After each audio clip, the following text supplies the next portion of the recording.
A e dini pse CGI po shkon të u përketsu? A veç unë jam të e vrejt. Nëse se dini çka është CGI, që një shembull i shpejt. Nëse kthehemi pak mbrapa, Piratet e Karajibëve në 2003-ën, Transformers në 2007-ën, CGI ishte kino, magji, detaj edhe realizëm.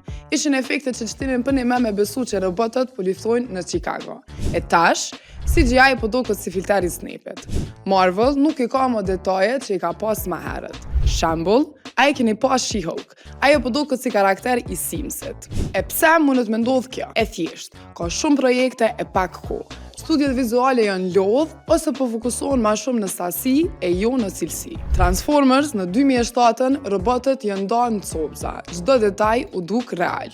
E Marvel në 2024-ën ka pru CGI si filteri TikTokut, si për shembull ky syri i tretë i Doctor Strange, ose MODOK në Ant-Man 3.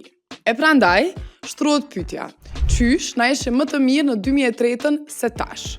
A thu nostalgjia apo na mashtron? Apo thjesht studiot ishin më të kujdesshëm atëherë? Tregomni në komente cili CGI ju ka habit e cili ju ka shti me kesh. E për ma shumë video si kjo, subscribe në Urban FM 103.5 në YouTube.